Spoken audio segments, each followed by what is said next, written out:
बिस्मिल्लाहिर्रहमानिर्रहीम अस्सलाम वालेकुम वीवर्स। मैं आज सुना मेज़बान मोइन खलील तुम तक अपना family YouTube channel Kotli official. उम्मीद करना सो सारे ठीक हो सो खुशबाश हो सो तो अल्लाह ताला ने हिफ्ज़ो अमान चो सो। काफ़ी दिन भी नहीं हफ्ते भी ना आ सकते महीना तकरीबन 2 या 3 हो गए जरा ना कोई वीडियो अपलोड नहीं की।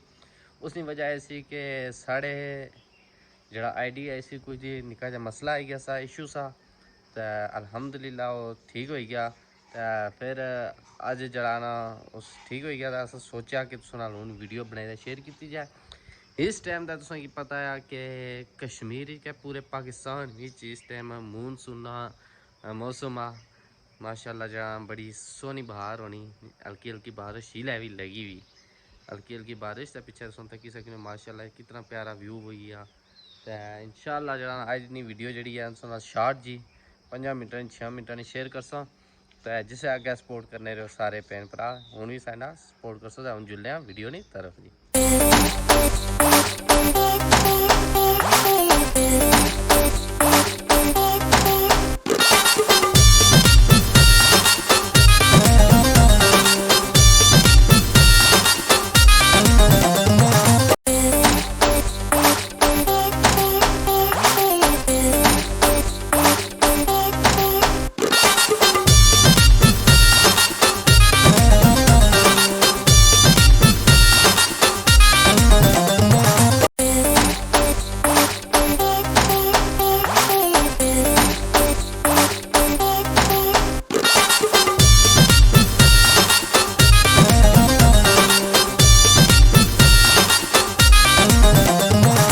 जी बिल्कुल साढ़े नाल असद साहब मौजूद है तकी सके माशाल्लाह कितना खूबसूरत व्यू आ पीछे ये गल ना असद साहब ये गल ना माशाल्लाह बड़ा खूबसूरत व्यू आ। असद साहब को असा इन्फॉर्मेशन भी किसा कि मूनसून महीने जाना बंदा कैसा फील करना जी दोस्तों मूनसून महीने जाना बंदा कैसा फील करना मूनसून महीने बंदा अच्छा फील करना जी क्योंकि मौसम चेंज होना जाना हाँ इंजॉयमेंट होनी बंदे बंदा से जरा चलो जी सही है। तो उम्मीद करने कि तुसें की साड़ी वीडियो पसंद आई होसी तो इंशाल्लाह बाकी जरा ना असां तुसें नाल हुन लगातार 3 दिन जरा ना मैं असद साहब से मुलाकात करसा।